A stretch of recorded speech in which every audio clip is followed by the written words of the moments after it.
કેમ છો વિદ્યાર્થી મિત્રો?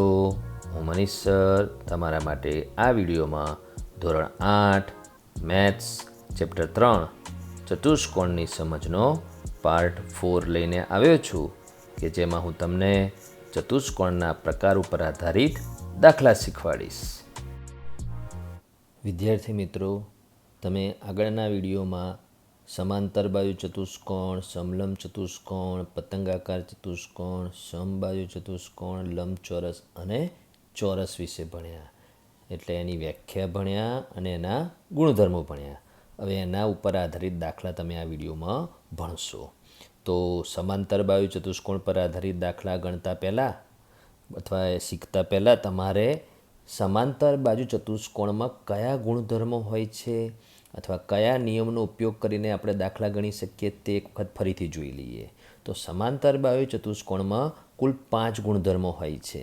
એમાં બાજુ ઉપર આધારિત ગુણધર્મમાં શું તમે જોયું હતું કે બાજુ ઉપર આધારિત ગુણધર્મમાં તમે જોયું હતું કે સામ સામેની બાજુના માપ સમાન હોય છે.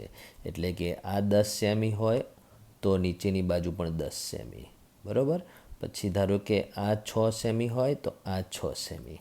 એટલે તમે શું ભણ્યા હતા કે સામસામેની બાજુઓના માપ સરખા હોય છે, બરાબર. અને સામસામેની બાજુઓ સમાંતર હોય છે તે તમે ભણી ગયા. પછી ખૂણાઓની વાત કરીએ તો સામસામેના ખૂણાઓના માપ સમાન હોય છે કે આ ખૂણો અને આ ખૂણો સમાન માપનો, બરાબર. યલો કલરથી બતાવ્યું એ બે ખૂણાના માપ સરખા અને રેડ કલરથી બતાવ્યા એ બે ખૂણાના માપ સરખા. અને પાસેના ખૂણાઓ પૂરક હોય છે. એટલે પાસેના ખૂણાના માપનો સરવાળો 180 થાય છે, બરાબર. પછી રૈખિક જોડનો ઉપયોગ કરવાનો ક્યારે આવશે? તો એ રૈખિક જોડના ખૂણાનો ઉપયોગ કરવાનો આવશે જ્યારે એક અંદરનો ખૂણો અને એક બહારના ખૂણાની વાત કરવાની આવશે ત્યારે. એટલે ધારો કે આ ચતુષ્કોણનો અંદરનો ખૂણો છે અને આ બહારનો ખૂણો બહિષ્કોણ, એ બંને વચ્ચે રૈખિક જોડ આવશે. તો દરેક શિરોબિંદુ આગળ એ સ્થિતિ આવે ત્યારે રૈખિક જોડના ખૂણાના નિયમનો ઉપયોગ કરવાનો આવશે, બરાબર. હવે યુગ્મકોણના નિયમનો ઉપયોગ ક્યારે કરવાનો આવશે તે જોઈ લો. તો યુગ્મકોણની જોડ એ તમે કે સાહેબ આ વર્ષે તો તમે સમજાવ્યું નથી. હા, પણ એ 7મા ધોરણમાં તમે ભણી ગયા. તો 7મા ધોરણમાં તમે શું ભણી ગયા કે જ્યારે બે સમાંતર રેખાઓને કોઈ છેદિકા છેદે ત્યારે બ્લેક કલરથી બતાડું છું, આ ઝેડ આકાર બન્યો એટલે આ બાજુનો ડાબી બાજુનો ખૂણો છેદિકાની અને છેદિકાની જમણી બાજુનો આ ખૂણા વચ્ચે યુગ્મકોણની જોડ બને. તો અહીંયા સમાંતર બાજુ ચતુષ્કોણમાં એવું ક્યાં બનશે? તો આ જે ખૂણો છે અને આ ખૂણો છે ત્યાં યુગ્મકોણની જોડ બનશે. તો યુગ્મકોણની જોડનો ઉપયોગ બી અહીંયા કરવાનો આવી શકે છે, બરાબર. તો કઈ રીતે તમને લાગશે કે આ યુગ્મકોણ છે? તો જો અહીંયા બી ઝેડ બને છે તો એ બંને યુગ્મકોણ છે. તો એવું અહીંયા ઘણી જગ્યાએ યુગ્મકોણની જોડના નિયમનો ઉપયોગ કરવાનો આવી શકે છે. અને શું ભણ્યા હતા? યુગ્મકોણની જોડના ખૂણાના માપ સમાન હોય, બરાબર. બીજું તમારે એ પણ ભણવાનું આવશે અહીંયા અનુકોણની જોડ. તો અનુકોણની જોડ માટે તમે શું ભણી ગયા 7મા ધોરણમાં કે બે સમાંતર રેખાઓની જ્યારે છેદિકા હોય તો અનુકોણની જોડમાં એક અંદરનો ખૂણો અને એક બહારનો ખૂણો, અત્યારે શોર્ટમાં રીતે સમજાવું છું, તો એ એફ જેવો આકાર બને. તો આ જે આકાર બન્યો એ અનુકોણની જોડ બને છે. તો અનુકોણની જોડના ખૂણાના માપ સમાન હોય. તો એવું અહીંયા ક્યાં બને છે? તો જો આ ખૂણો અને આ ખૂણો અનુકોણની જોડ કહેવાય. કઈ રીતે કહેવાય? તો તમે જોઈ શકો છો કે આ એફ જેવો આકાર બને. તો અનુકોણની જોડના નિયમનો ઉપયોગ પણ અહીંયા આવી શકે છે. તો અનુકોણની જોડના ખૂણાઓના માપ સમાન હોય, બરાબર. તો આ નિયમો પહેલાં ખબર હોવી જોઈએ, ત્યારે તમે સમાંતર બાજુ ચતુષ્કોણના દાખલાઓ સારી રીતે ગણી શકશો, બરાબર. તો વિદ્યાર્થી મિત્રો, આપણે પહેલાં ઉદાહરણ નંબર 3 જોઈએ. ઉદાહરણ નંબર 3ની રકમ શું કહે છે કે આકૃતિ નીચે જે બતાવી છે સમાંતર બાજુ ચતુષ્કોણ PQRS છે, તો એની પરિમિતિ શોધો, બરાબર. તો સમાંતર બાજુ ચતુષ્કોણ PQRSની પરિમિતિ શોધવા માટે રકમમાં શું આપ્યું છે? તો PQનું માપ 12 સેમી આપ્યું છે અને QRનું માપ 7 સેમી આપ્યું છે અને તમારે પરિમિતિ શોધવાની છે.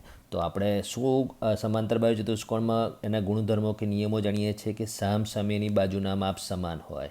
તો PQનું માપ 12 સેમી, તો એની સામેની બાજુનું માપ પણ 12 સેમી, બરાબર. અને QRનું માપ 7 સેમી, તો એની સામેની બાજુ PSનું માપ પણ 7 સેમી, બરાબર. તો આ રીતે તમે આ જે બે માપ મેળવ્યા એને આપણે નિયમ પહેલાં લખવાનો, બરાબર. તમે જ્યારે બી કોઈ માપ મેળવો તો કયા કારણથી મેળવ્યું, કયા નિયમથી મેળવ્યું એ લખવું પડે.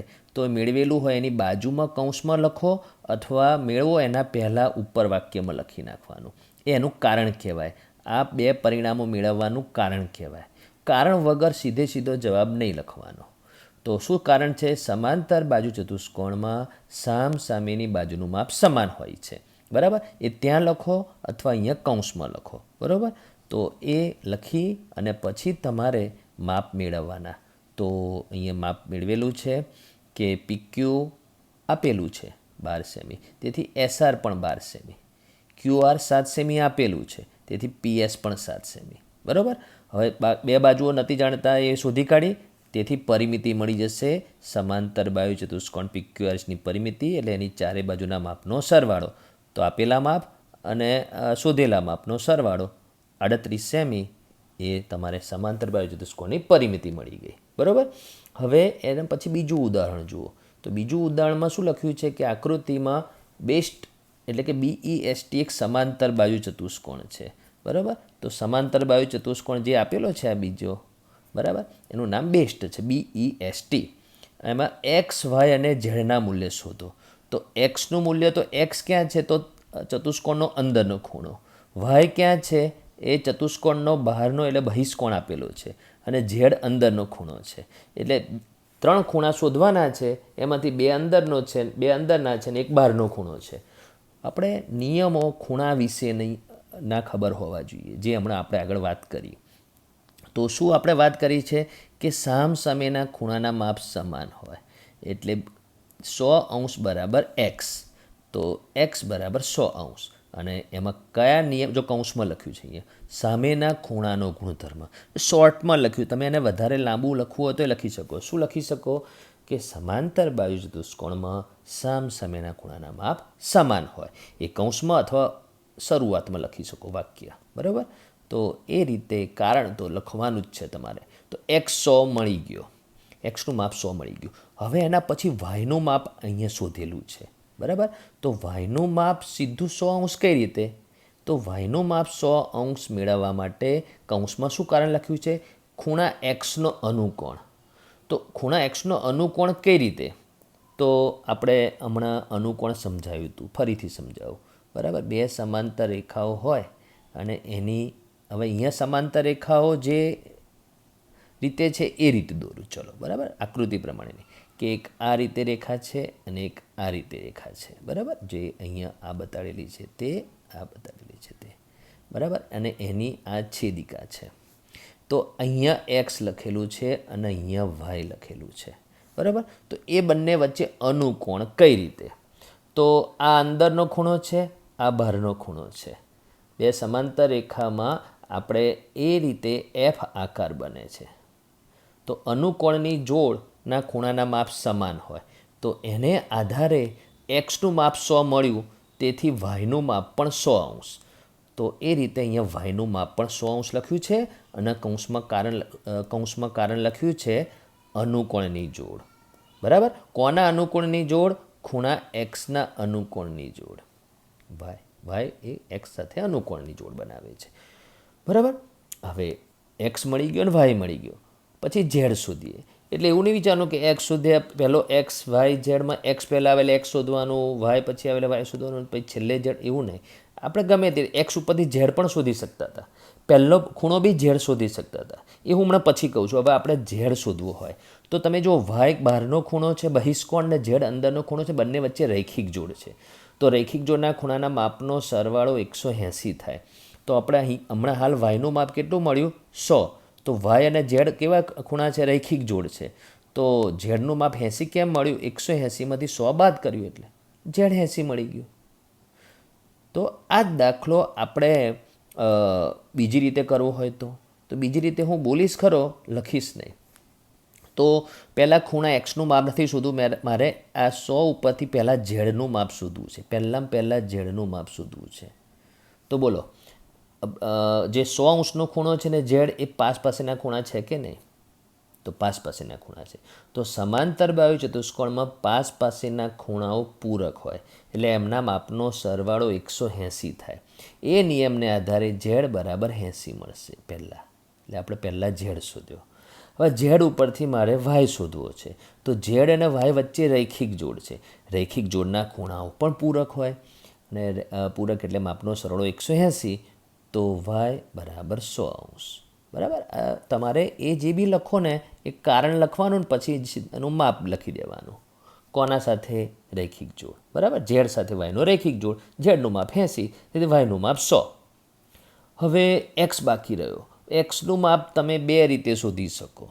તો એક્સનું માપ કઈ બે રીતે ત્રણ રીતે શોધી શકો. જુઓ, ઝેડનું માપ મળ્યું તો ઝેડના માપ ઉપરથી એક્સનું માપ મેળવવું હોય તો પાસ પાસેના ખૂણા થયા. તો ઝેડ અને એક્સ એ સમાંતર બાજુ ચતુષ્કોણના પાસ પાસેના ખૂણાઓ હોવાથી પૂરક હોય. એટલે પૂરક હોય એટલે એમના માપનો સરવાળો 180 થાય. તો ઝેડ 80નું માપ છે એટલે એક્સ 100નું માપ થશે. એટલે એક્સ બરાબર 100 અંશ. એક રીતે. બરાબર. પછી ઝેડ ઉપરથી એક્સ ના શોધવો હોય, તમારે 100 અંશ આપેલા છે એના ઉપરથી એક્સ શોધવો હોય તો સામસામેના ખૂણાના માપ સમાન હોય એટલે 100 અંશ તો એક્સ પણ 100 અંશ. બરાબર. ખૂણા બીનું માપ 100 અંશ તો એક્સનું માપ પણ 100 અંશ. હજુ એક ત્રીજી રીત છે. ત્રીજી રીત એટલે આપણે હમણાં આગળ આ અહીંયા લખેલી છે એ રીતમાં આવી ગયેલી છે. વાય સાથે અનુકોણની જોડ બને છે. અનુકોણની જોડની વાત આપણે અહીંયા કરી હતી એ રીતે. એટલે વાયનું માપ અને એક્સનું માપ અનુકોણની જોડના ખૂણાના માપ સમાન હોય, સમાંતર રેખાઓની છેદિકાથી બનતા હોય તો. બરાબર. તો એ રીતે જો તમને નિયમો ખબર હશે તો એક ખૂણો આપેલો હશે તો બધા ખૂણા તમે અંદરના બી શોધી શકશો અને એની સાથે બહારનો ખૂણો બહિષ્કોણ પણ શોધી શકશો. સમજી ગયા? વિદ્યાર્થી મિત્રો, હવે ઉદાહરણ નંબર 5. 5મા નંબરના ઉદાહરણમાં રકમ શું કહે છે કે સમાંતર બાજુ ચતુષ્કોણ રિંગ RING આપેલ છે. એમાં એક ખૂણાનું માપ 70 અંશ, માપ ખૂણો R બરાબર 70. તો બાકીના 3 એટલે બીજા ખૂણાના માપ શોધો. બરાબર. તો અહીંયા દાખલો નીચે ગણેલો જ છે પણ હું એમાં તમને પહેલાં બતાવતો નથી. પહેલાં સીધું આપણે આકૃતિમાં ખૂણા શોધીશું મૌખિક રીતે. બરાબર. તો ખૂણા આરનું માપ 70 અંશ છે તો એના ઉપરથી પહેલાં ખૂણો N શોધી કાઢીએ. એ પણ 70 અંશ. કેમ? સમાંતર બાજુ ચતુષ્કોણના સામસામેના ખૂણાના માપ સમાન હોય. તમારે જવાબ બી લખવાનો અને એનું કારણ બી લખવાનું. કારણ પહેલાં લખો કે શોધ્યા પછી બાજુમાં કૌંસમાં લખો, પણ કારણ તો લખવું જ પડશે. બરાબર. તો આર ઉપરથી ખૂણો N મળી ગયો. હવે તમારે કયો ખૂણો શોધવો છે? તો બાકીના બે ખૂણા જે છે એમાંથી માની લો કે I ખૂણાનું માપ શોધવું છે. તો આ 70 અંશ ઉપરથી શોધવું હોય કે આ 70 અંશ ઉપરથી શોધવું હોય, ગમે તે ઉપરથી શોધશો આનું માપ 110 અંશ મળશે. કેમ 110 અંશ? કેમ કે પાસ પાસેના ખૂણાઓ પૂરક હોય એટલે પાસ પાસેના ખૂણાઓના માપનો સરવાળો 180 થાય તે નિયમથી. તો આ ખૂણો I મળી ગયો. હવે ખૂણો I મળી ગયો. હવે એના ઉપરથી આપણે ખૂણો G શોધવો છે. તો ખૂણો G શોધવો હોય તો તમારી પાસે 3 રસ્તા છે. આ ખૂણા ઉપરથી શોધી શકશો તો 110, આ ખૂણા ઉપરથી શોધશો તો પણ 110 અને આ ખૂણા ઉપરથી શોધશો તો પણ 110. તો આપણે આ ખૂણા ઉપરથી 110 કેમ? સામસામેના ખૂણાના માપ સમાન હોય. આ 70 ઉપરથી 110 કેમ? પાસ પાસેના ખૂણાઓ પૂરક હોય. પૂરક એટલે માપનો સરવાળો 180. એ જ રીતે અહીંયા. તો આ જે મેં મૌખિક રીત કરાવી એને અહીંયા દાખલામાં ગણીને બતાવેલી છે. બરાબર. તો અહીંયા કઈ રીતે લખ્યું છે તે જોઈ લો. તો અહીંયા લખેલું છે કે અહીં માપ ખૂણો R 70 અંશ આપેલ છે. તેથી માપ ખૂણો N બરાબર 70 થાય. પણ કારણ પછી લખ્યું કારણ કે ખૂણો R અને N સમાંતર બાજુ ચતુષ્કોણના સામસામેના ખૂણા છે. કારણ પછી લખ્યું છે. જો કારણ જે શોધો એની બાજુમાં લખો, એના પહેલાં લખો, પણ કારણ લખવું પડે. જેમ બને તેમ તમે કૌંસમાં અથવા ઉપર લખવું. જે આ જે પછી કારણ લખ્યું છે ને એ પછી નહીં લખવાનું, પહેલાં અથવા કૌંસમાં લખવાનું. બરાબર. હવે ખૂણા R અને ખૂણા I એકબીજાના પૂરક. જો કારણ પહેલાં લખ્યું, ખૂણો R અને I પૂરક કોણ હોવાથી કેમ કે જો તમને કયા મળી ગયા, આ આર અને એન મળી ગયા, બરાબર. આ 70° મળી ગયો આના ઉપરથી. એટલે આર ઉપરથી આઈનું માપ મેળવવા માટે કારણ લખ્યું છે ખૂણો આર અને ખૂણા આઈ એકબીજાના પૂરક કોણ હોવાથી આઈનું માપ 180 ઓછા 70 એટલે 110°. પહેલાં કારણ લખ્યું. પછી માપ ખૂણો જી બરાબર 110°, સીધો લખી કાઢ્યો જવાબ. પણ એનું કારણ પછી લખ્યું ખૂણો જી અને આઈ સામસામેના ખૂણા હોવાથી. કારણ તો લખવું જ પડે.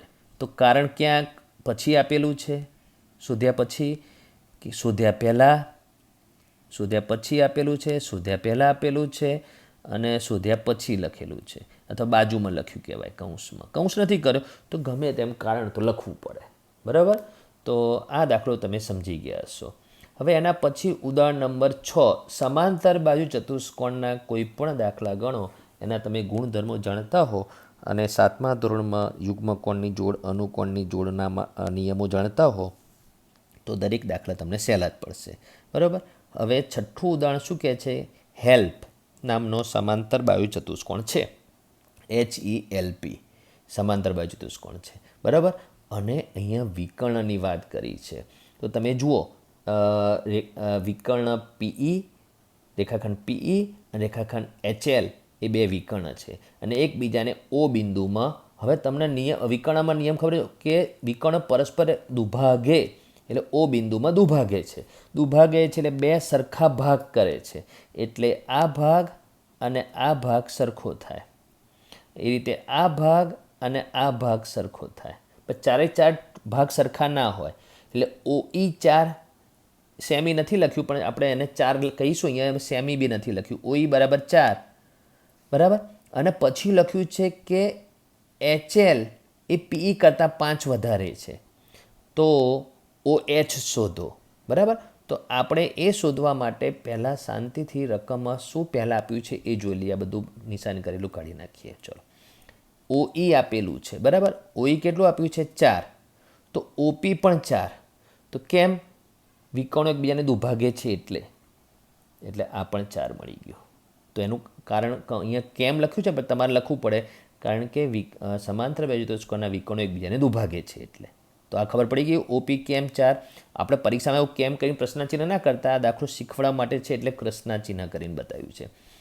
હવે PE બરાબર 8 કેમ? આખું PE, તો PE એટલે OP વત્તા OE એટલે 4 વત્તા 4 એટલે 8. એટલે આ બી કારણ ખબર પડી ગઈ, બરાબર, સરવાળાનો પૂર્વધારણાને આધારે. હવે આખો વિકર્ણ HL એ 5, HL એ PE કરતાં 5 વધારે, જે આપણે PE 8 શોધ્યું એના કરતાં 5 વધારે, એટલે HL એ 8 મળેલું છે એના કરતાં 5 વધારે એટલે 13. એટલે આખું HL 13 સેમી મળી ગયું. એટલે સેમી નથી, 13 એકમ મળી ગયું. જો છેલ્લે સેમી લખ્યું છે એટલે રકમમાં અહીંયા છાપકામાં થોડી ભૂલ છે કે જે માપ આપેલું એને સેમી કે જે બી મીટર કે કંઈ બી એકમ પહેલેથી આપવું પડે, પણ છેલ્લે સેમી લખ્યું આપણે, હું દરેક વખત સેમી બોલું છું, બરાબર. એટલે 13 સેમી મળી ગયું. માગ્યું છે શું? OH શોધો. તો OH એ HL વિકર્ણનો અડધો ભાગ છે. તો અડધું, 13નું અડધું કેટલું થાય? 6.5. એટલે OH બરાબર 6.5 એ રીતે આપણને મળ્યું. આ OH બરાબર 6.5. તો OL માગ્યું નથી પણ એ પણ 6.5 હોય. તો આ વિકર્ણના ઉપર આધારિત દાખલો હતો, વિકર્ણના નિયમ ઉપર આધારિત, વિકર્ણના ગુણધર્મો ઉપર આધારિત દાખલો. સમજી ગયા વિદ્યાર્થી મિત્રો? તમને જે 4 ઉદાહરણ સમજાવવામાં આવ્યા એને આધારે સ્વાધ્યાય 3.3ના દાખલા તમારે જાતે ગણવાના છે. છતાં તેમાંથી અમુક દાખલા હું તમને મૌખિક સમજાવી દઉં છું. જેમાંનો આ એક દાખલો છે કે જેમાં ચતુષ્કોણ PQRS સમાંતર બાજુ ચતુષ્કોણ છે, બરાબર. એમાં એક ખૂણાનું માપ આપેલું છે 50° અને તમારે ખૂણો P એટલે જેમાં X, Y અને Z જે દર્શાવ્યું છે એ તમારે શોધવાનું છે. તો કઈ રીતે શોધીશું? તો કોઈ પણ દાખલો હોય નિયમોથી ગણી શકાય. તો તમે Xનું માપ શોધશો 50° સાથે એ પાસેનો ખૂણો છે, પાસેના ખૂણાના માપનો સરવાળો 180 થાય, બરાબર. એને આધારે ખૂણા Xનું માપ 130 મળશે, બરાબર. અને એના સામેના ખૂણાનું માપ સમાન હોય સામસામેના ખૂણાના માપ સમાન હોય તે નિયમને આધારે. એટલે વાય પણ 130 મળશે. એટલે એક્સ અને વાય કઈ રીતે મળ્યું એ મેં તમને કીધું. હવે તમારે ઝેડનું માપ શોધવું છે. તો ઝેડનું માપ 3 રીતે શોધી શકાય છે. એમાંથી મૌખિક ફટાફટ હું તમને સમજાવી દઉં. એમાંની પહેલી રીત, તો આ જે અત્યારે રેડ કલરથી મેં બતાવ્યું એ જે આકાર છે એ ઝેડ જેવો આકાર છે, બરાબર. તો આ પ્રમાણે આકાર છે. તો આવો આકાર કેમ બન્યો? તો તમે 7મા ધોરણમાં ભણી ગયા છો કે બે સમાંતર રેખાઓ હોય અને એને જ્યારે છેદિકા છેદે ત્યારે આવો ઝેડ જેવો આકાર બને, તે યુગ્મકોણની જોડ બને. એટલે આ ખૂણો અને આ ખૂણો એ યુગ્મકોણની જોડ છે. તો સમાંતર રેખાઓની છેદિકાથી બનતા યુગ્મકોણની જોડના ખૂણાના માપ સમાન હોય. એને આધારે તમે અહીંયા વાય અને ઝેડ એ યુગ્મકોણની જોડ છે. એટલે યુગ્મકોણની જોડના ખૂણાના માપ સમાન હોય એટલે વાયનું માપ જે 130 મળશે તો ઝેડનું માપ પણ 130°. એટલે તમે શું જોયું? અહીંયા એક્સનું માપ પણ 130°, વાયનું માપ પણ 130° અને ઝેડનું માપ પણ 130°. પણ ત્રણેયમાં અલગ અલગ નિયમ. હા, અલગ અલગ નિયમ એટલે જેમાં એક્સ અને વાયમાં સમાન નિયમ કરી શકાય. કઈ રીતે કરી શકાય? કે તમે આના ઉપરથી 50° ઉપરથી આ 130 કેમ શોધ્યો? સમાંતર બાજુ ચતુષ્કોણના પાસ પાસેના ખૂણા. તમે આ જ 50° ઉપરથી વાય શોધો તો પણ એ જ નિયમ. પણ તમે એક્સનું માપ શોધીને વાયનું માપ શોધો તો બીજો નિયમ. કયો નિયમ? સમાંતર બાજુ ચતુષ્કોણના સામસામેના ખૂણાઓના માપ સમાન હોય તે રીતે. અને વાય ઉપરથી તમે ઝેડ શોધ્યો એ યુગ્મકોણની જોડની રીતે શોધ્યો. હવે તમે આ જ જગ્યાએ ઝેડનું માપ હજુ બીજા એક નિયમથી શોધી શકો. તો એ કયા નિયમથી ઝેડનું માપ શોધી શકો તે પણ હું તમને બતાવી દઉં, બરાબર. આ રેડ કલરથી બતાવ્યું એફ જેવો આકાર બન્યો. એટલે આ રીતે આ એફ જેવો આકાર બન્યો, બરાબર. તો તમે 7મા ધોરણમાં શું ભણી ગયા કે બે સમાંતર રેખાઓ હોય અને એની કોઈ છેદિકા હોય ત્યારે એક ખૂણો જે અંદરની બાજુ બનતો હોય, બરાબર, અને એક બહારની બાજુ ખૂણો બનતો હોય. તો આ એફ આકાર થયો એ અનુકોણની જોડ કહેવાય. તો સમાંતર રેખાઓની છેદિકાથી જો જે અનુકોણની જોડ બને એના ખૂણાના માપ સમાન હોય. એટલે એક્સનું માપ અને ઝેડનું માપ સમાન. એ રીતે પણ ઝેડ શોધી શકાય. સમજી ગયા દાખલો? વિદ્યાર્થી મિત્રો, હવે આ દાખલો જુઓ જેમાં ચતુષ્કોણ ABCD આપેલો છે અને સમાંતર બાજુ ચતુષ્કોણ આપેલો છે. એમાં બે ખૂણાના માપ આપેલા છે, એક 30° અને એક 90°. તો આ નિશાનીથી બતાડ્યું છે 90°. અને 30°નો જે ખૂણો છે એ ખૂણો BCAનું માપ છે. આખા ખૂણા Cનું માપ 30° નથી, બરાબર. હવે એક્સ, વાય અને ઝેડ જે 3 માપ શોધવાના છે એમાં પહેલો ખૂણો એક્સ મળશે અને 90° મળશે. તો એક્સનું માપ 90° કયા નિયમથી મળશે તે જોઈ લો. તો આ રીતે બે રેખાખંડો છેદે છે. બે રેખાઓ કે બે રેખાખંડો જ્યારે છેદે ત્યારે 4 ખૂણા બને. તો એના સામસામેના ખૂણા અભિકોણની જોડ કહેવાય, બરાબર. એ નિયમને આધારે આ 90°નું માપ મળ્યું, એક્સનું માપ, બરાબર. એટલે એક્સનું માપ કયા નિયમથી મળ્યું જોઈ લીધું. હવે વાયનું માપ શોધી શકીશું. તો એમાં કયા નિયમથી શોધી શકીશું? તો ત્રિકોણના નિયમથી. તો અત્યારે રેડ કલરથી જે હું બતાડું છું એ ત્રિકોણ છે, બરાબર. એમાં પહેલેથી જ એક ખૂણાનું માપ 30° આપેલું છે અને હમણાં એક્સનું માપ 90° આપણે શોધ્યું. તો ત્રિકોણના 3 ખૂણામાંથી 2 ખૂણાના માપ આપી દીધેલા હોય અથવા જાણતા હોઈએ તો ત્રીજા ખૂણાનું માપ આપણે શોધી શકીએ, બરાબર. એટલે વાયનું માપ 180માંથી 90 + 30 એટલે 120 બાદ કરવાથી 60° મળશે. એટલે વાયનું માપ 60° પણ આપણે શોધી કાઢ્યું. હવે ઝેડનું માપ શોધવાનું. ઝેડનું માપ શોધવા માટે હું તમને જે બતાડું છું એ જોઈ લો કે રેડ કલરથી હું તમને જે સંકેત બતાડું છું એના ઉપરથી તમને શું મગજમાં આવે છે તમે પહેલાં વિચારો, પછી હું કહું છું. તો હવે જો આ રેડ કલરથી મેં જે નિશાની પાડી એ નિશાની કયા આકારની છે? તો એ નિશાની આ રીતે ઝેડ જેવા આકારની છે, બરાબર. તો અહીંયા વાય છે અને અહીંયા ઝેડ છે. તો તમે 7મા ધોરણમાં શું ભણ્યા કે જ્યારે બે સમાંતર રેખાઓ હોય અને એને કોઈ છેદિકા છેદે તો છેદિકાની જુદી જુદી સાઈડ જે બે ખૂણા બને અને એ બે ખૂણામાં ઝેડ જેવો આકાર બને તો એ યુગ્મકોણની જોડ કહેવાય. તો તો યુગ્મકોણની સમાંતર રેખાઓની છેદિકાથી યુગ્મકોણની જોડના જે ખૂણા બને એના માપ સમાન હોય. એટલે ઝેડનું માપ વાય જેટલું અને વાયનું માપ આપણે 60 મેળવ્યું એટલે ઝેડનું માપ પણ 60°. તો આ રીતે એક્સ વાય અને ઝેડના માપ તમે શોધી શકો. વિદ્યાર્થી મિત્રો, હવે આ દાખલામાં પણ ચતુષ્કોણ ABCD છે અને આ પણ સમાંતર બાજુ ચતુષ્કોણ છે, બરાબર. અને એમાં એક્સ વાય અને ઝેડના સ્થાન જોઈ લો. હવે આપણે આ 3 ખૂણા કેવી રીતે શોધીશું તે જુઓ ફટાફટ. તો 80° ઉપરથી તમે વાયનું માપ અને એક્સનું માપ કેવી રીતે શોધશો? તો 80° ઉપરથી વાયનું માપ પણ 80° સામસામેના ખૂણા અને 80° ઉપરથી એક્સનું માપ 100°, કેમ કે પાસેના ખૂણાઓ પૂરક હોય. એટલે એક્સ અને વાય તો ફટાફટ મળી ગયા, બરાબર. પાસેના ખૂણા પૂરક હોય તે આધારે એક્સ અને સામસામેના ખૂણાના માપ સમાન હોય એટલે એના પ્રમાણે વાય 80°, બરાબર. સમાંતર બાજુ ચતુષ્કોણના 2 નિયમનો ઉપયોગ કર્યો. હવે ઝેડના માપ, ઝેડનો ખૂણો બહાર છે, બહિષ્કોણમાં છે. એટલે સમાંતર બાજુ ચતુષ્કોણના જે 5 ગુણધર્મો છે એનો ઉપયોગ નહીં થાય. એટલે આપણે અનુકોણ અથવા યુગ્મકોણના નિયમનો ઉપયોગ કરવો પડશે. તો તમે કોઈ નિયમનો ઉપયોગ કરીએ તો તમે તો અત્યારે બોલી નથી શકવાના. તો હું પહેલાં અનુકોણના નિયમનો ઉપયોગ કરું છું. તો જો રેડ કલરથી હું બતાડું છું એમાં એફ જેવો આકાર બનાવીશ, બરાબર. એટલે અનુકોણના નિયમનો ઉપયોગ કરવો હોય તો એફ જેવો આકાર બનવો જોઈએ. આ અત્યારે શું આપણા ઝડપ માટે છે, એફ જેવો આકાર બનવો જોઈએ. પણ મહત્ત્વનું શું છે કે 2 સમાંતર રેખાઓની છેદિકાથી એક અંદરનો ખૂણો અને એક બહારનો ખૂણો એ અનુકોણની જોડ બને, બરાબર. તો અનુકોણની જોડના ખૂણાના માપ સમાન હોય એ આધારે ઝેડનું માપ પણ 80°, બરાબર. એટલે ઝેડનું માપ 80° કયા અનુકોણના નિયમથી ખબર પડી ગઈ. હવે યુગ્મકોણના નિયમથી તમને સમજાવું, બરાબર. તો આ જે અત્યારે રેડ કલરથી બતાડું છું એના આધારે તમે બોલો. તો આ એક ઝેડ જેવો આકાર બન્યો.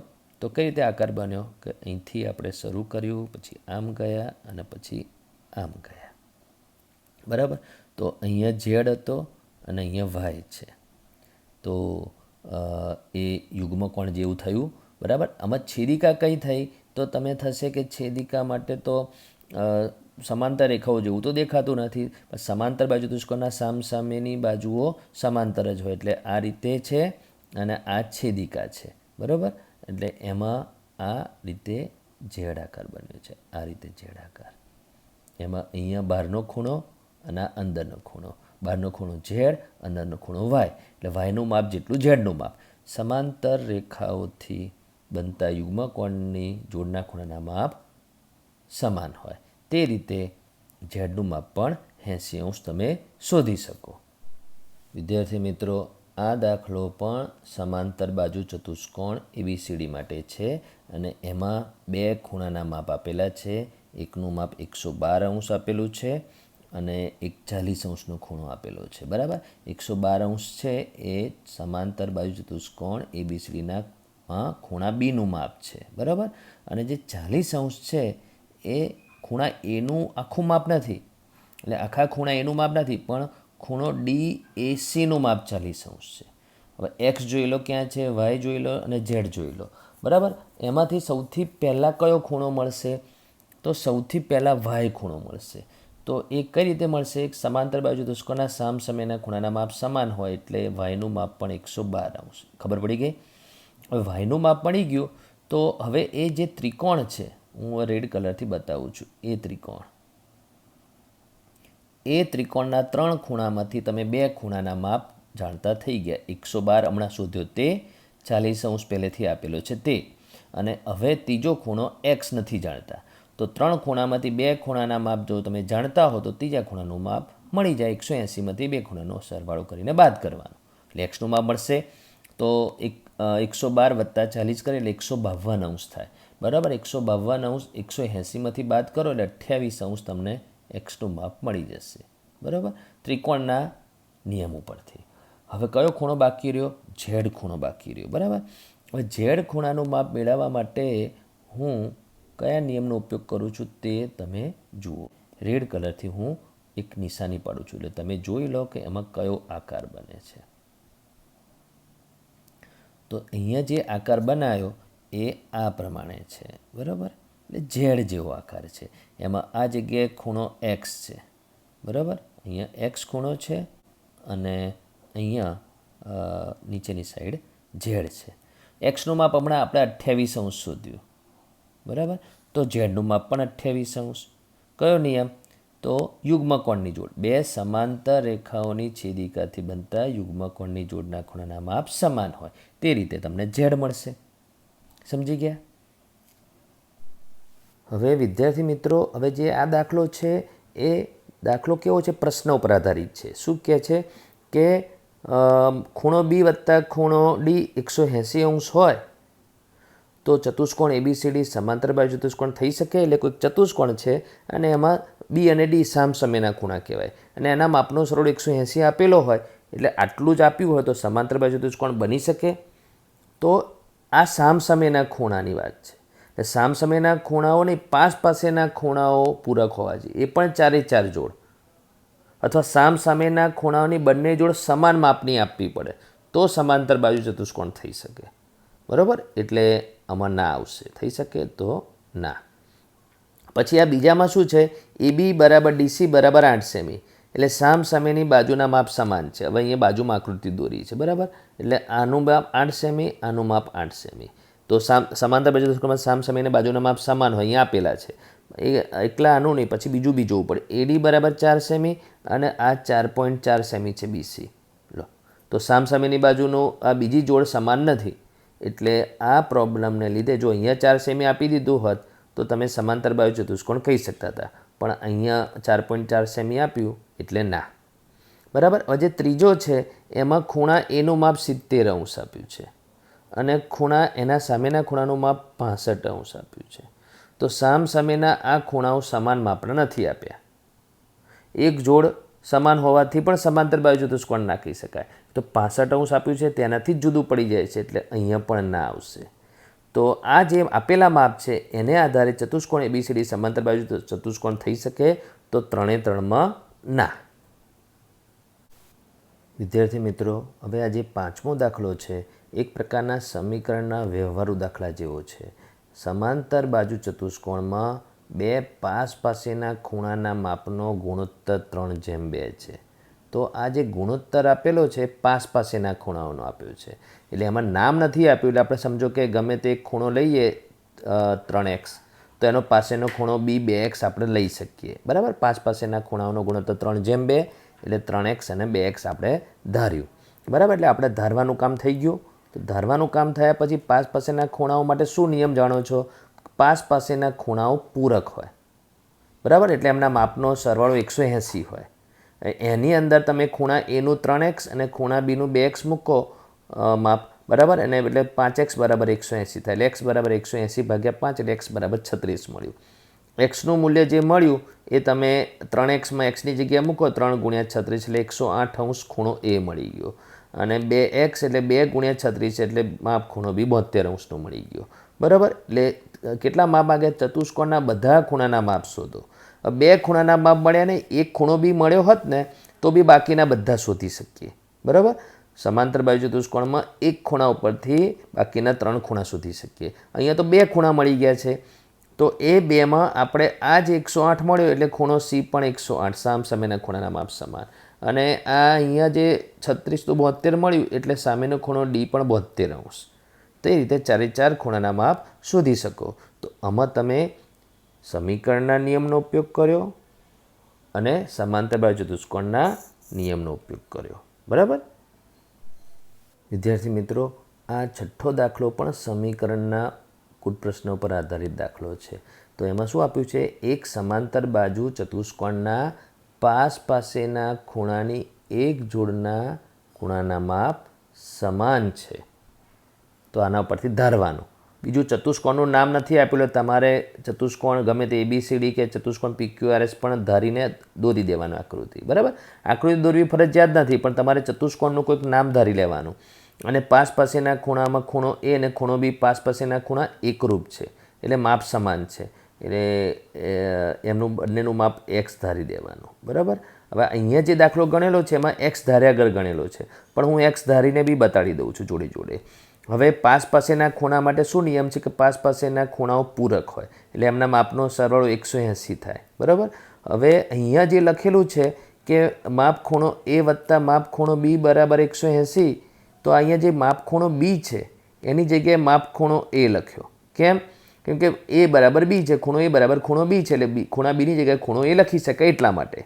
એટલે માપ ખૂણો એ વત્તા માપ ખૂણો એ 2 વખત કેમ થયું? કેમ કે માપ ખૂણો એની જગ્યાએ માપ ખૂણો એ જ રહેવા દીધો અને માપ ખૂણા બીની જગ્યાએ માપ ખૂણો એ લખ્યો, બંને સમાન હોવાથી. પણ આપણે સમીકરણના નિયમમાં એક્સ ધાર્યું હોત તો આના પરથી તમે શું લખી શકતા હતા? એની જગ્યાએ પણ એક્સ અને ખૂણા બીની માપની જગ્યાએ પણ એક્સ બરાબર 180. એટલે શું થાત? 2x બરાબર 180 થાત. બરાબર? એટલે એક્સ ધારીને બી કરી શકો, એક્સ ધાર્યા આગળ પણ કરી શકો, બંને હું જોડે બતાડી રહ્યો છું. બરાબર? તમે ધાર્યું ના હોય એક્સ, બરાબર, તો 2 માપ ખૂણો એ બરાબર 180 મળે. એટલે માપ ખૂણો એ બરાબર 180 ભાગ્યા 2. 2 માપ ખૂણો એટલે 2 ગુણ્યા માપ ખૂણો એટલે ગુણાકારમાંથી ભાગાકારમાં આવે એટલે માપ ખૂણો એ બરાબર 90 મળ્યું. અહીંયા તમે એક્સ બરાબર 180 ભાગ્યા 2 કરીને એક્સનું માપ 90 મળત. 180 ભાગ્યા 2 કરવાથી તમને એક્સનું માપ 90 મળત. બરાબર? અને તમે કોના માટે એક્સ ધાર્યું છે? ખૂણા એ માટે બી એક્સ, ખૂણા બી માટે પણ એક્સ. એટલે ખૂણો એ પણ 90 અંશનો, ખૂણો બી પણ 90 અંશનો.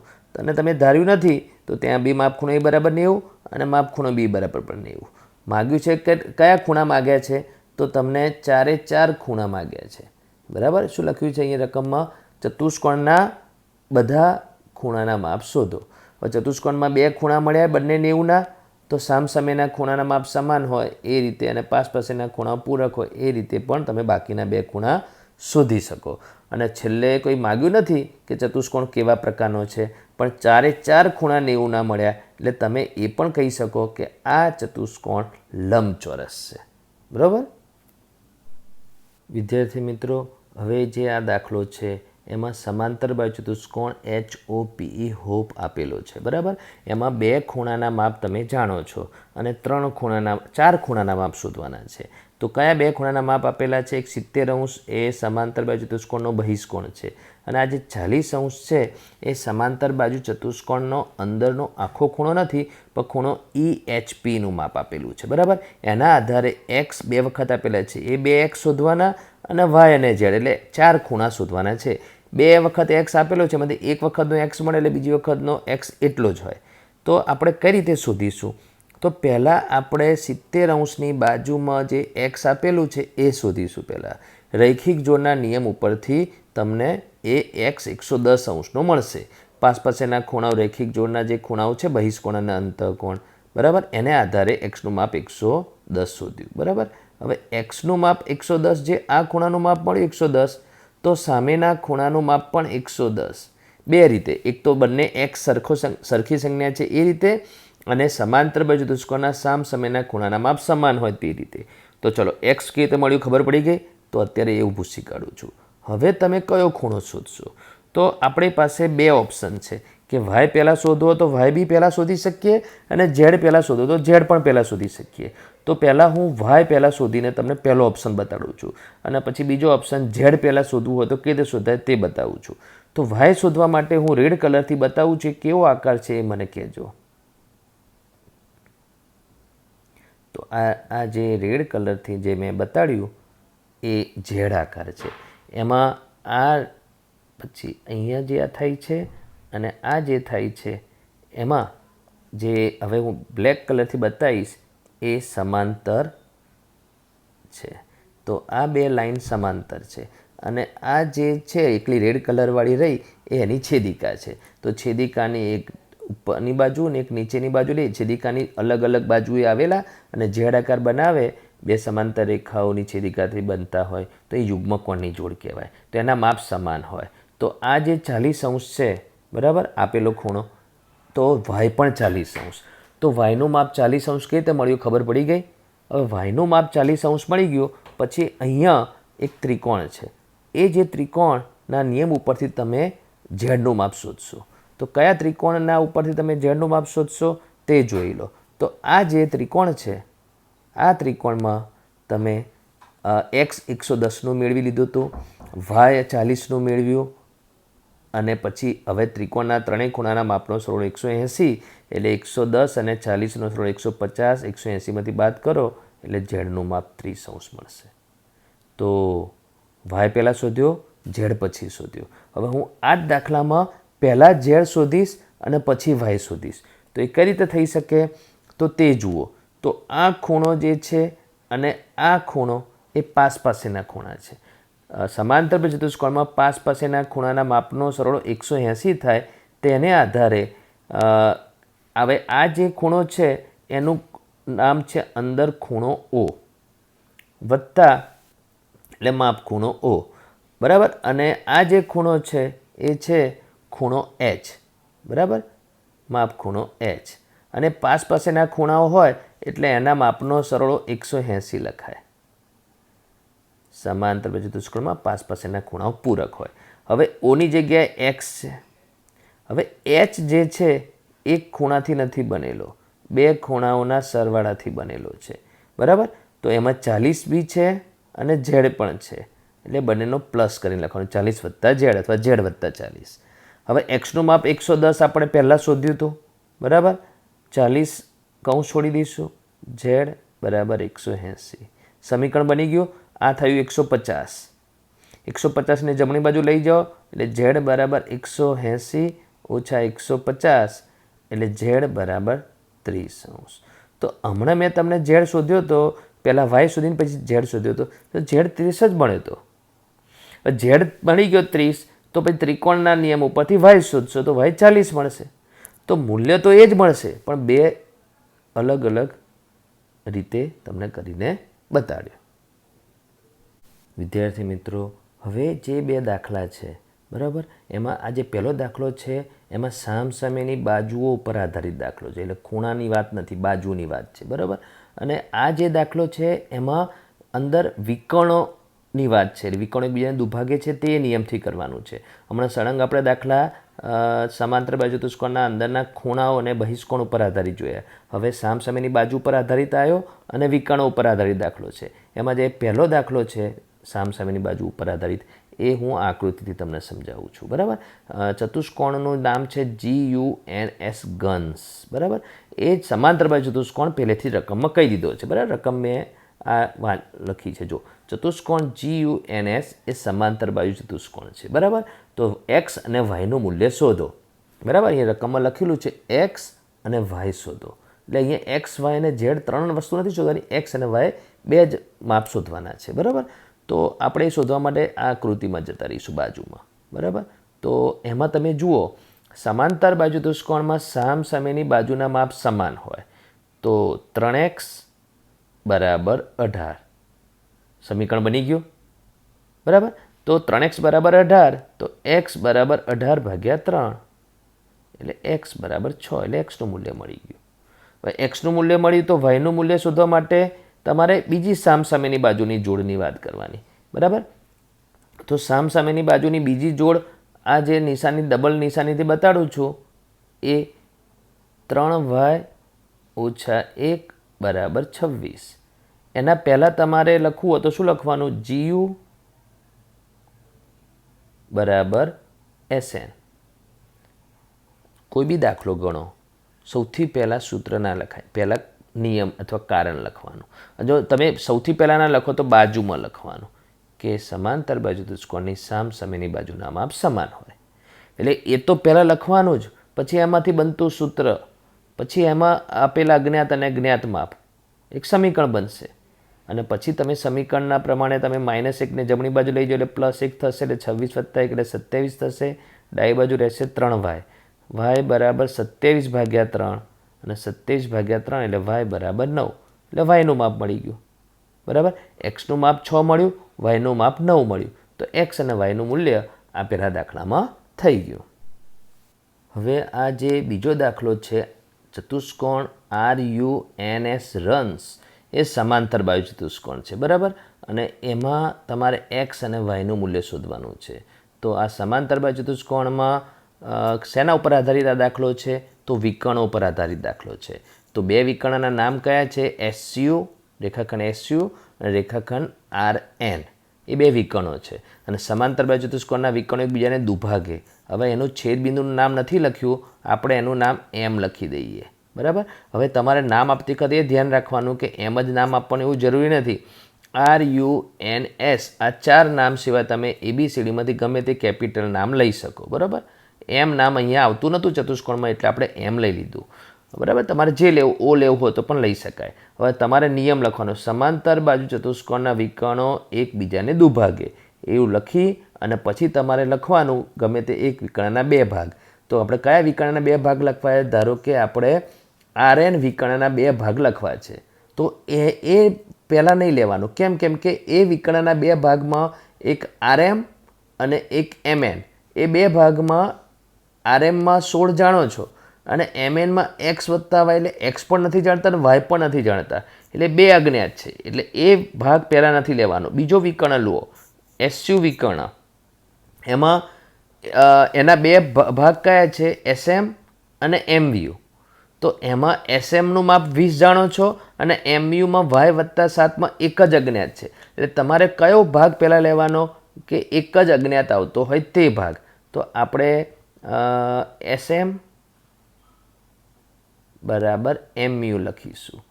બરાબર, અને સૌથી પહેલાં ઉપર લખીશું કારણ અથવા નિયમ, અથવા સાઈડમાં કૌંસમાં કરીને લખવાનું કે સમાંતર બાજુ ચતુષ્કોણના વિકર્ણો એકબીજાને દુભાગે છે.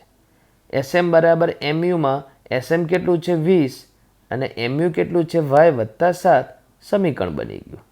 બરાબર, તો આ જે સમીકરણ બન્યું y વત્તા 7, એમાં 7ને આપણે ડાબી બાજુ લાવીશું તો 20 ઓછા 7 એટલે 13 થશે. એટલે y બરાબર 13 તમને મળી ગયું. તો yનું મૂલ્ય મળી ગયું. તો આ yનું મૂલ્ય જે મળ્યું એ તમારે બીજા ભાગમાં તમારે જે છે RM અને MN એમાં લખશું, એમાં એનો ઉપયોગ કરીશું. RM બરાબર MN. બરાબર, તો RM બરાબર MN એ પણ કયા નિયમથી? તો ઉપર નિયમ લખી નાખ્યો એટલે ફરીથી લખવાની જરૂર નથી.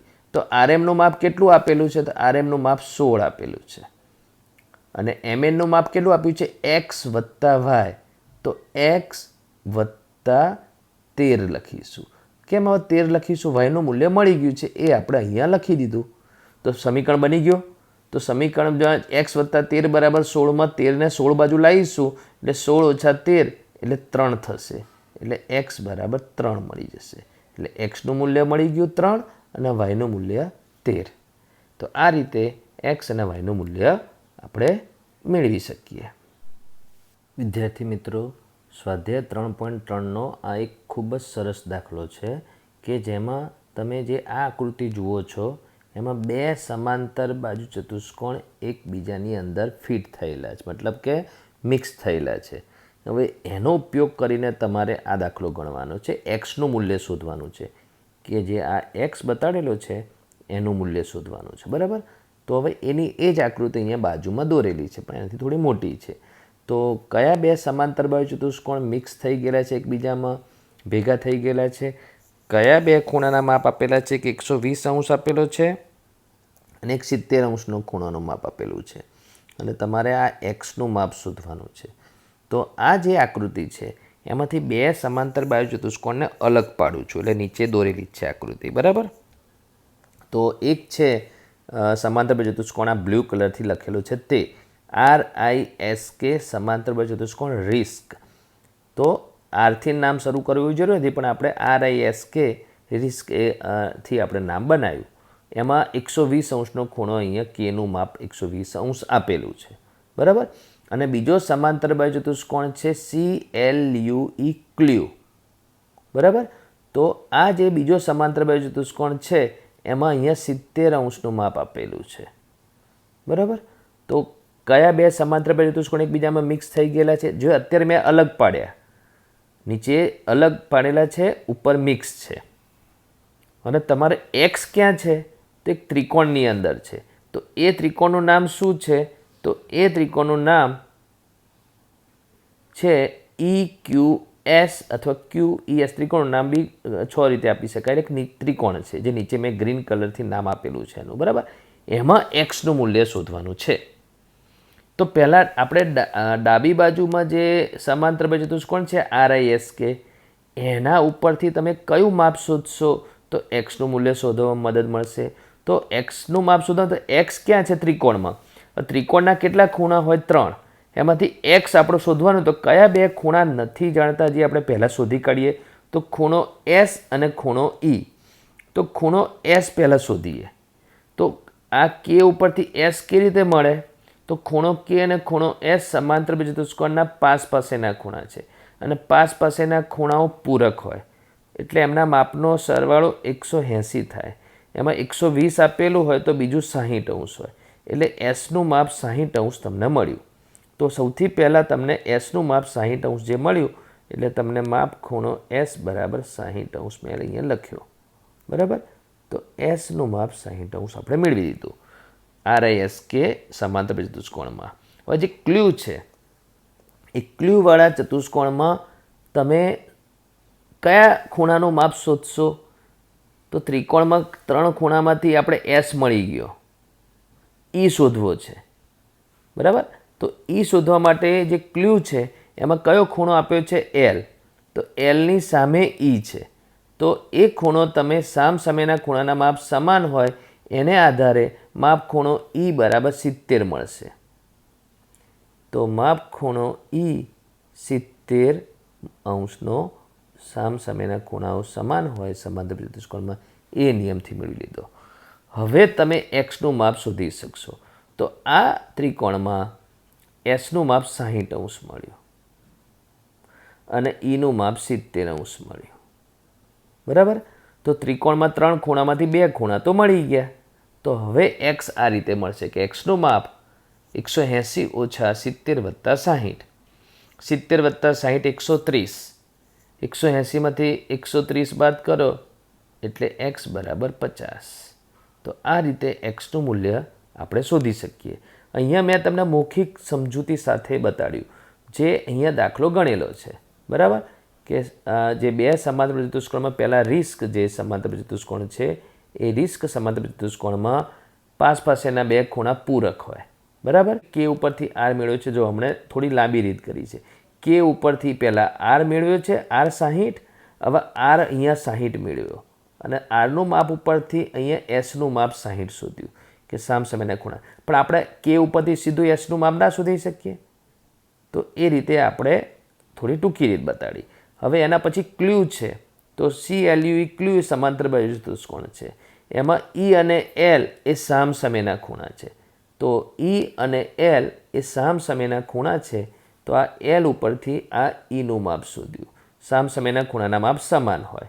બરાબર? એટલે અહીંયા 90° આપ્યું છે એ છાપકામની ભૂલ છે, 70° છે.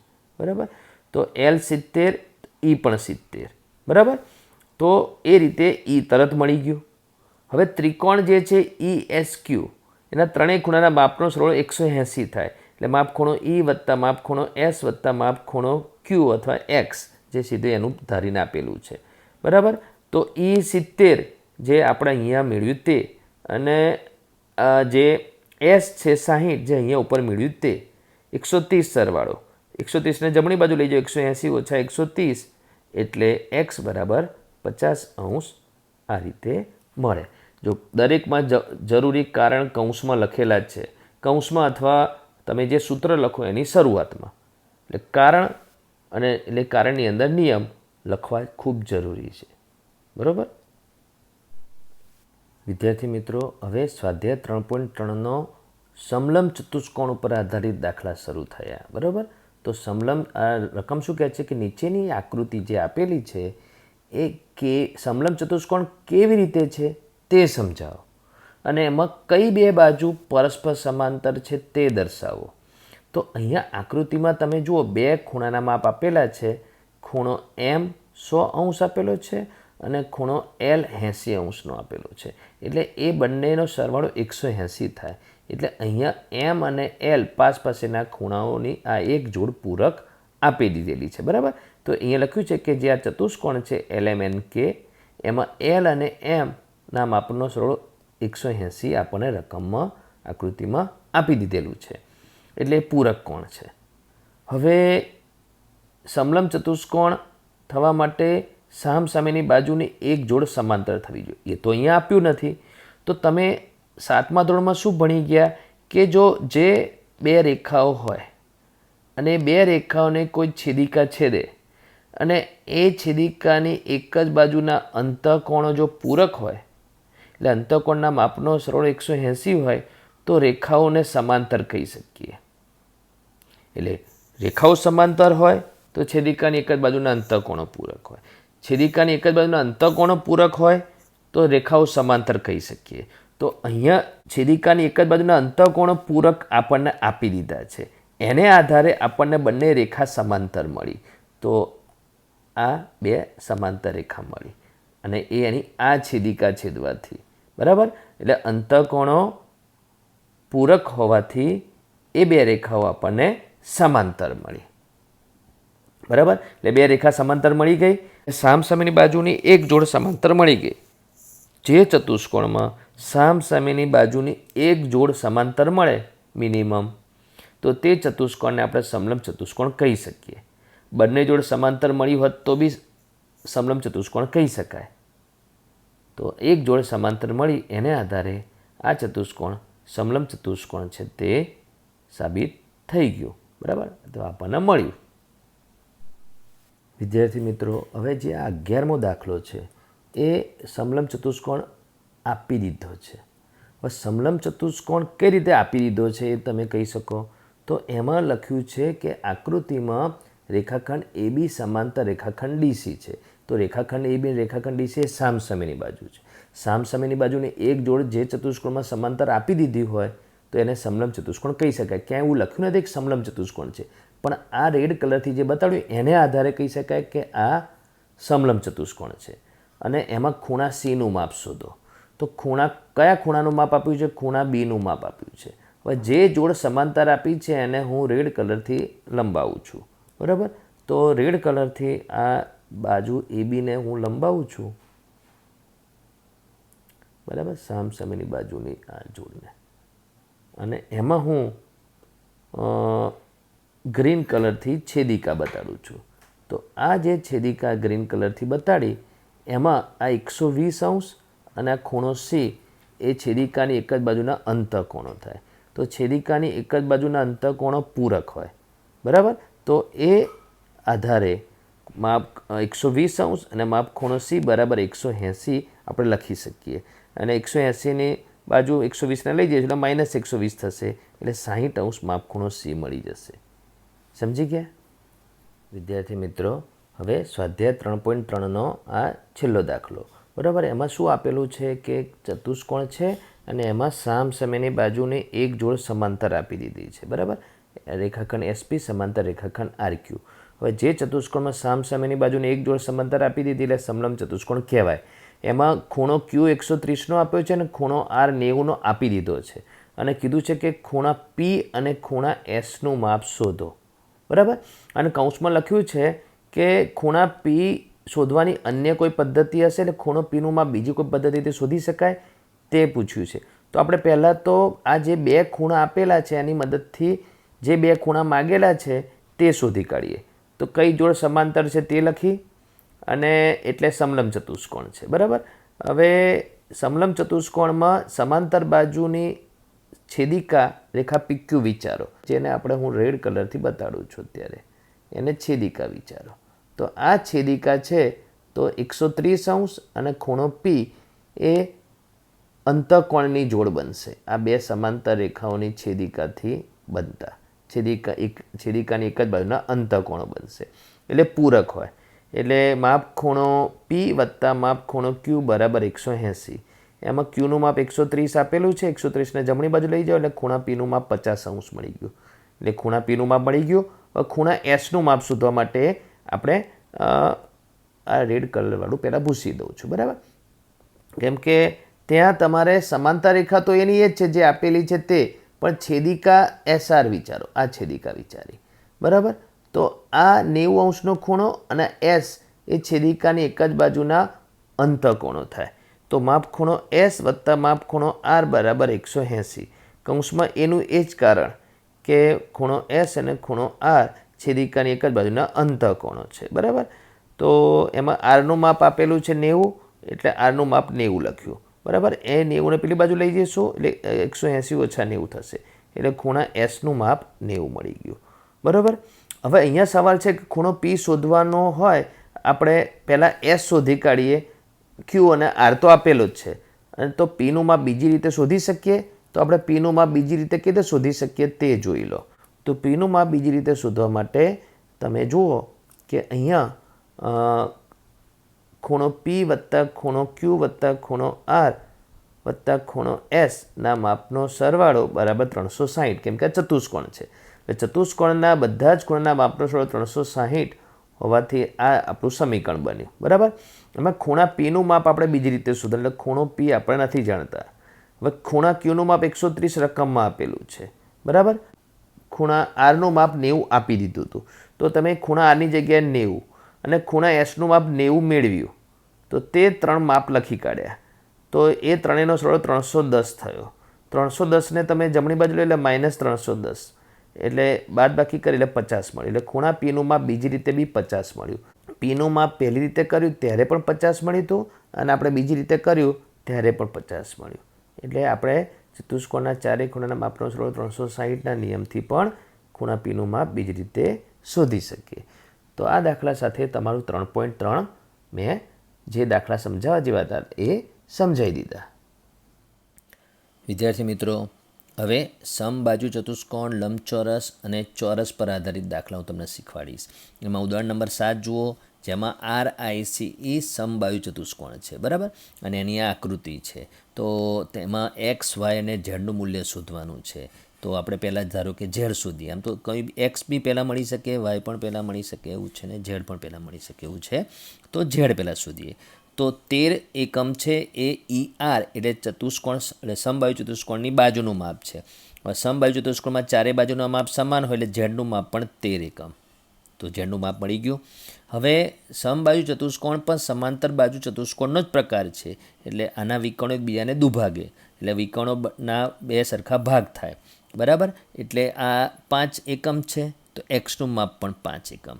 બરાબર. પછી ER વિકર્ણમાં ઉપરનો ભાગ CO છે એ 12 એકમ છે, એટલે નીચે વાયનું માપ પણ 12 એકમ. એટલે શું મળ્યું? x બરાબર 5 એકમ મળ્યું. બરાબર. x બરાબર 5 એકમ મળ્યું, y બરાબર 12 એકમ મળ્યું, અને આ બંનેનું એક સરખું કારણ વિકર્ણો એકબીજાને દુભાગે છે. અને z બરાબર 13 એકમ મળ્યું, અને એનું કારણ સમબાજુ ચતુષ્કોણમાં ચારે બાજુના માપ સમાન હોય. સમજી ગયા વિદ્યાર્થી મિત્રો? હવે ઉદાહરણ નંબર 8માં RENT લંબચોરસ છે. તેના વિકર્ણો પરસ્પર O બિંદુમાં છેદે છે. એમાં OR બરાબર 2x વત્તા 4 અને OT બરાબર 3x વત્તા 1. તો એક્સનું મૂલ્ય શોધો. x શોધવાનો છે. હવે OR અને OT એ શું છે એ જોઈ લો. તો OR એ વિકર્ણ RNનો અડધો ભાગ છે, અને OT એ TE વિકર્ણનો અડધો ભાગ છે. હવે આ લંબચોરસ છે. હવે અહીંયા લંબચોરસની આ આકૃતિ જે રીતે દોરેલી છે, તો લંબચોરસ છે, એની આકૃતિ તમે મતલબ ઊભી કરો, આડી રાખો, લંબચોરસ હોય લંબચોરસ જ રહેવાનો છે. હવે વિકર્ણ એકબીજાને દુભાગે અને વિકર્ણોના માપ સમાન હોય. વિકર્ણો એકબીજાને દુભાગે અને વિકર્ણોના માપ સમાન હોય તો શું થાય? તો એ હું તમને અહીંયા એક નાની લંબચોરસ આકૃતિ દોરીને સમજાવું છું. બરાબર. કે આ લંબચોરસ છે. બરાબર. અને એના આ વિકર્ણ છે 2, અને અહીંયા O બિંદુમાં છેદે છે. તો વિકર્ણોના માપ સમાન અને વિકર્ણો એકબીજાને દુભાગે, એટલે વિકર્ણોના ચારે 4 ભાગના માપ સમાન. એટલે આ અહીંયા આકૃતિ આપેલી છે, એમાં 4 ભાગનું નામ શું છે? તો OR, ON, OT અને OE એ ચારે 4 ભાગના માપ સમાન. એને આધારે તમે અહીંયા OR જે આપેલું છે અને OT જે આપેલું છે એના માપ સમાન એ આપણે લખી શકીએ. બરાબર. તો કેમ લખી શકીએ? તો એનું કારણ કીધું કે લંબચોરસ એક સમાંતર બાજુ ચતુષ્કોણનો જ પ્રકાર છે, એટલે એના વિકર્ણો એકબીજાને દુભાગે, અને લંબચોરસના વિકર્ણોના માપ સમાન હોય. તેથી હવે આ થઈ ગયું તમારું સમીકરણ, જે સમીકરણના ચેપ્ટરમાં હતું એ પ્રમાણે. તો 2x ને ડાબી બાજુ લઈ જાઓ એટલે 3x ઓછા 2x એટલે x, અને 4ની બાજુ 1ને લઈ જાઓ એટલે 4 ઓછા 1 એટલે 3, એટલે x બરાબર 3 મળ્યું. સમજી ગયા વિદ્યાર્થી મિત્રો, હવે સ્વાધ્યાય 3.4માં વિધાનો સાચા છે કે ખોટા તે જુઓ. તો પહેલું વિધાન છે દરેક લંબચોરસ એ ચોરસ છે. તો તમે અહીંયા ચાર્ટ જુઓ. લંબચોરસને ચોરસ કહેવાય તો લંબચોરસને ચોરસ ના કહેવાય, એટલે વિધાન ખોટું. કેમ ના કહેવાય એનું કારણ પૂછ્યું નથી, પણ હું તમને સમજાવું છું. ચોરસ બનવા માટે 10 ગુણધર્મો જોઈએ, પણ લંબચોરસ પાસે તો 7 જ ગુણધર્મો છે. તો એટલા માટે લંબચોરસને ચોરસ ના કહેવાય. ચોરસને લંબચોરસ કહેવાય તો હા, તો સાચું, ચોરસને લંબચોરસ કહેવાય. કેમ કે લંબચોરસ બનવા માટેના જે 7 ગુણધર્મો જોઈએ એ સાત ગુણધર્મો ચોરસ પાસે છે, ઉપરાંત 3 નવા છે. બરાબર? એટલે ચોરસને લંબચોરસ કહેવાય, પણ લંબચોરસને ચોરસ ના કહેવાય. બીજું વિધાન છે દરેક સમબાજુ ચતુષ્કોણ એ સમાંતર બાજુ ચતુષ્કોણ છે. તો સમબાજુ ચતુષ્કોણ એ સમાંતર બાજુ ચતુષ્કોણ કેમ છે એ સાચું? તો તમે અહીંયા જુઓ ચાર્ટમાં સમબાજુ ચતુષ્કોણમાં 8 ગુણધર્મો છે અને સમાંતર બાજુ ચતુષ્કોણમાં 5 ગુણધર્મો છે. તો સમાંતર બાજુ ચતુષ્કોણ બનવા માટેના 5 ગુણધર્મો એ સમબાજુ ચતુષ્કોણ પાસે છે, ઉપરાંત 3 વધારે છે. એટલા માટે સમબાજુ ચતુષ્કોણને સમાંતર બાજુ ચતુષ્કોણ કહેવાય. હા, દરેક સમાંતર બાજુ ચતુષ્કોણને સમબાજુ ચતુષ્કોણ ના કહેવાય. ત્રીજું વિધાન જુઓ. દરેક ચોરસ સમબાજુ ચતુષ્કોણ જે છે દરેક ચોરસ સમબાજુ ચતુષ્કોણ છે તેમજ લંબચોરસ પણ છે. તો ચોરસને સમબાજુ ચતુષ્કોણ પણ કહેવાય અને લંબચોરસ પણ કહેવાય એવું આ વિધાન કહે છે. તો હા, એ વિધાન સાચું છે. તો ચોરસને સમબાજુ ચતુષ્કોણ કેમ કહેવાય? તો સમબાજુ ચતુષ્કોણ બનવા માટેના 8 ગુણધર્મો ચોરસ પાસે છે, 2 વધારે છે. અને દરેક ચોરસને લંબચોરસ પણ કેમ કહેવાય? લંબચોરસ બનવા માટેના 7 ગુણધર્મો પણ ચોરસ પાસે છે, 3 વધારે છે. તો એટલા માટે ત્રીજું વિધાન સાચું છે. હવે ડી, દરેક ચોરસ સમાંતર બાજુ ચતુષ્કોણ નથી. તો એ ખોટું. ચોરસ એ સમાંતર બાજુ ચતુષ્કોણ છે. તો કેમ? સમાંતર બાજુ ચતુષ્કોણ બનવા માટે કેટલા ગુણધર્મો જોઈએ? તો 5 ગુણધર્મો જોઈએ. ચોરસ પાસે 5 ગુણધર્મો તો છે અને બીજા 5 વધારે છે, એટલે ચોરસને સમાંતર બાજુ ચતુષ્કોણ કહેવાય. પણ અહીંયા વાક્યમાં લખ્યું નથી, એટલા માટે ખોટું.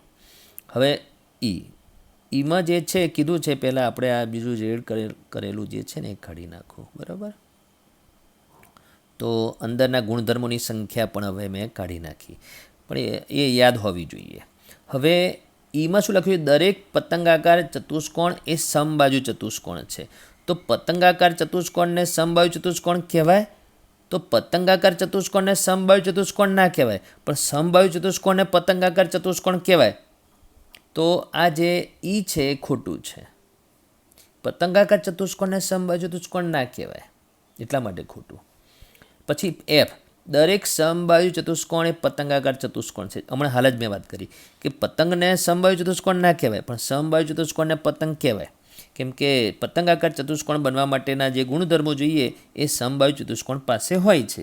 હવે આપણે એફ સાચું. બરાબર? પછી જી, દરેક સમાંતર બાજુ ચતુષ્કોણ એ સમલંબ ચતુષ્કોણ છે. તો સમાંતર બાજુ ચતુષ્કોણ એ સમલંબ ચતુષ્કોણ છે, તો સાચું કે ખોટું? તો સમલંબ ચતુષ્કોણ માટે શું જોઈએ? સામસામેની બાજુની એક જોડ સમાંતર જોઈએ, અને સમાંતર બાજુ ચતુષ્કોણ પાસે તો બે જોડ સમાંતર હોય છે, એટલે સમાંતર બાજુ ચતુષ્કોણને સમલંબ ચતુષ્કોણ કહેવાય. હા, પણ સમલંબ ચતુષ્કોણને સમાંતર બાજુ ચતુષ્કોણ ના કહેવાય. કેમ ના કહેવાય સમલંબ ચતુષ્કોણને સમાંતર બાજુ ચતુષ્કોણ? સમાંતર બાજુ ચતુષ્કોણ બનવા માટે સામસામેની બાજુની બંને જોડ સમાંતર જોઈએ, જ્યારે સમલંબ ચતુષ્કોણમાં તો એક જ જોડ સમાંતર હોય છે. માટે સમલંબ ચતુષ્કોણને સમાંતર બાજુ ચતુષ્કોણ ના કહેવાય, પણ સમાંતર બાજુ ચતુષ્કોણને સમલંબ ચતુષ્કોણ કહેવાય. એટલે જી સાચું. હવે એચ, દરેક ચોરસ એ સમલંબ ચતુષ્કોણ છે. તો જે ચોરસ છે એ સમલંબ ચતુષ્કોણ છે એ પણ સાચું. હવે એ કેમ સાચું?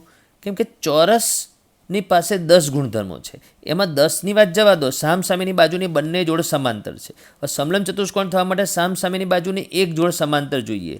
તો હા, એક નહીં, બે જોડ સમાંતર હોય છે, એટલે જે ગુણધર્મ જોઈએ એના કરતાં વધારે ગુણધર્મ ચોરસ પાસે છે. જે જોઈએ તો છે જ, માટે ચોરસને સમલંબ ચતુષ્કોણ કહેવાય. તો આ જે ખરું કે ખોટું જે છે એમાં આ ABCD થી H સુધીના વિધાનો આપ્યા છે, અને એ ઉપરાંત બીજા વિધાનો પણ બનાવી શકાય. આપણે શું યાદ રાખવાનું કે કોઈ ચતુષ્કોણને બીજો ચતુષ્કોણ ક્યારે કહેવાય? એ બીજા ચતુષ્કોણ બનવા માટેના જેટલા ગુણધર્મો જોઈએ એ બધા એ પહેલા ચતુષ્કોણમાં હોવા જોઈએ તો કહેવાય, તો સાચું. સમજી ગયા વિદ્યાર્થી મિત્રો? હવે અહીંયા એક 5મા નંબરનો દાખલો એવો છે સ્વાધ્યાય 3.4માં. દાખલો એટલે એક વિધાન છે કે એને સમજાવવાનું છે. વિધાન શું કહે છે? લંબચોરસ એક બહિર્મુખ ચતુષ્કોણ છે, એને સમજાવો. તો 2 કારણ છે કે લંબચોરસ એ બહિર્મુખ ચતુષ્કોણ માટેના 2 કારણ છે. એમાંનું પહેલું કારણ શું છે કે લંબચોરસમાં દરેક ખૂણાનું માપ 180 અંશ કરતાં ઓછું હોય છે. તો બાજુમાં મેં લંબચોરસ દોરેલો છે.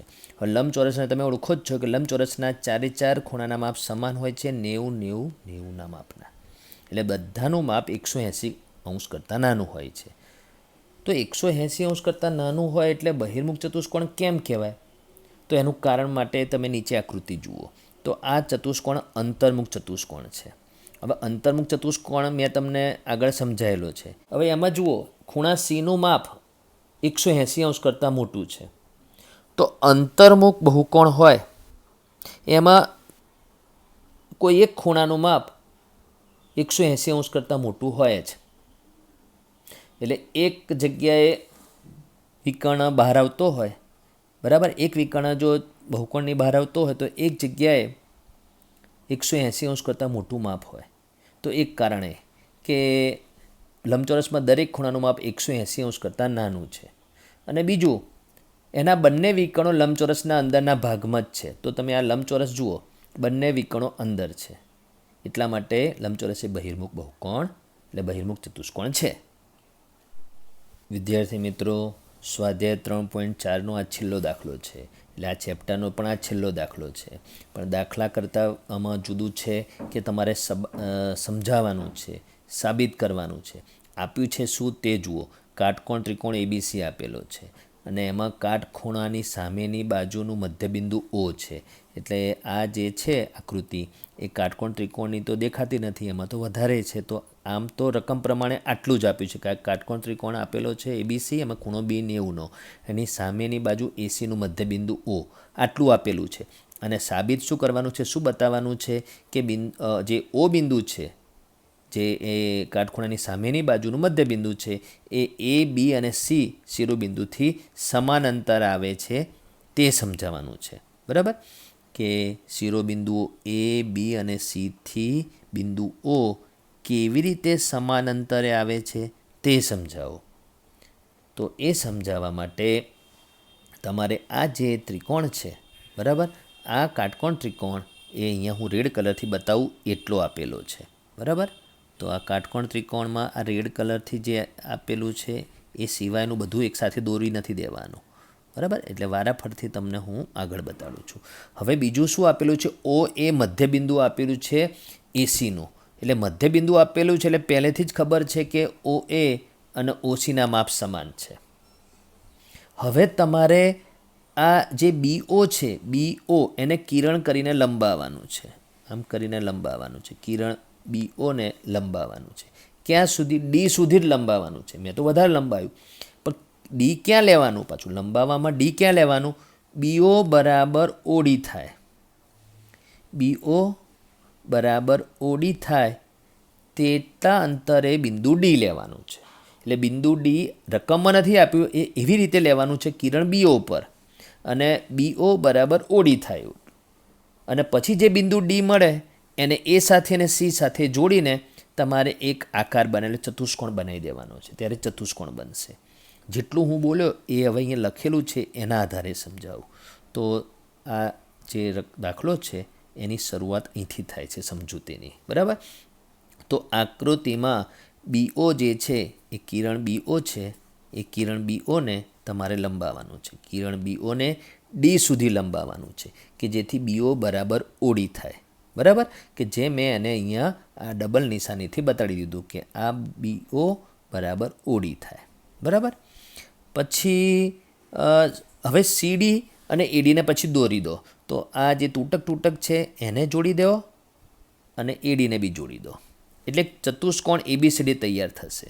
આ ચતુષ્કોણ ABCD જે તૈયાર થયો એ કયા પ્રકારનો છે? એ હજુ સુધી ખબર નથી પડી.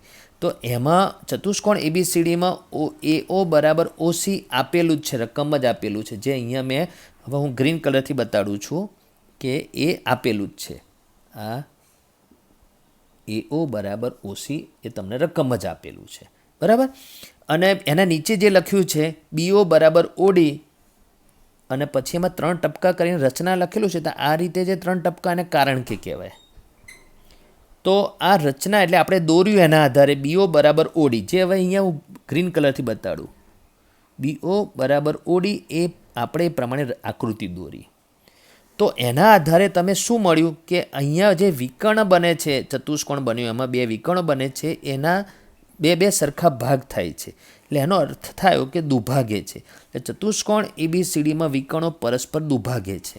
તો કયા આકારમાં એટલે કયા ચતુષ્કોણમાં વિકર્ણો એકબીજાને દુભાગે? તો સમાંતર બાજુ ચતુષ્કોણમાં. તો સમાંતર બાજુ ચતુષ્કોણમાં વિકર્ણો એકબીજાને દુભાગે છે, એટલે ચતુષ્કોણ સમાંતર બાજુ ચતુષ્કોણ મળી ગયો. હવે અહીંયા ખૂણો B 90 પહેલેથી જ આપેલો છે, એટલે ખૂણો B 90 આપેલો છે. તો હવે કોઈ ચતુષ્કોણ હોય એ સમાંતર બાજુ ચતુષ્કોણ હોય અને એમાં એક ખૂણો 90 આપેલો હોય, તો બાકીના 3 ખૂણા પણ 90 જ મળે. કયા નિયમથી? સામસામેના ખૂણાના માપ સરખા અને પાસેના ખૂણાઓ પૂરક. હવે એના લીધે ચતુષ્કોણ લંબચોરસ કેમ થઈ ગયો? ચારે ખૂણા 90 મળ્યા એટલે સાબિત થયું કે આ ચતુષ્કોણ લંબચોરસ છે. તો તમારે હજુ શું બતાવવાનું છે કે જે O બિંદુ છે એ 3 શિરોબિંદુથી સરખા અંતરે આવેલું છે, A, B અને C થી. હવે લંબચોરસ માટે શું જાણો છો એના ગુણધર્મોમાં? વિકર્ણો એકબીજાને દુભાગે, વિકર્ણોના માપ સમાન હોય. એ 2 ગુણધર્મ ઉપરથી તમે કહી શકશો કે લંબચોરસના વિકર્ણોના માપ સમાન હોય અને પરસ્પર દુભાગે. એના ઉપરથી કહી શકો કે લંબચોરસના વિકર્ણોના 4 ભાગ સરખા હોય છે, OA, OB, OC અને OD. આ 4 ટુકડાના માપ સરખા હોય છે. એમાં આપણે D બિંદુની વાત જવા દો, કેમ કે D તો આપણે પછી લીધું. રકમ પ્રમાણેની જે આકૃતિમાં A, B અને C નામ હતા, તો OA બરાબર OB બરાબર OC શું બતાડે છે કે બિંદુ O એ શિરોબિંદુ ABC થી સરખા અંતરે છે. તો આ રીતે આ દાખલો આંકડાકીય દાખલો નથી, એક પ્રકારનો સાબિત કરવાનો સમજાવવા પ્રકારનો દાખલો છે. તો આ દાખલા સાથે તમારે આ ચેપ્ટર 3ના બધા જ દાખલાઓ પૂરા થાય છે, બરાબર. તમે એટલું યાદ રાખજો કે આ ચેપ્ટર તમને ક્યારે આવડશે? તો તમારે ચેપ્ટરની અંદર આવતી બધી જ સમજૂતી આકૃતિ સાથે, એની વ્યાખ્યા સાથે, એના ગુણધર્મો સાથે યાદ રાખેલી હશે. અને 7મા ધોરણ પર આધારિત યુગ્મ કોણ, અનુકોણ, રૈખિક જોડ, અભિકોણની જોડ એ બધી ખબર હોવી જોઈએ. ત્રિકોણના 3 ખૂણાના માપનો સરવાળો 180 થાય એ પણ તમારે 7મા ધોરણમાં આવી ગયું. એ બધા નિયમો ઉપર આધારિત દાખલા છે, એટલે તમને એ આવડવું જોઈએ અને પ્રેક્ટિસ કરવી પડશે. સમજી ગયા?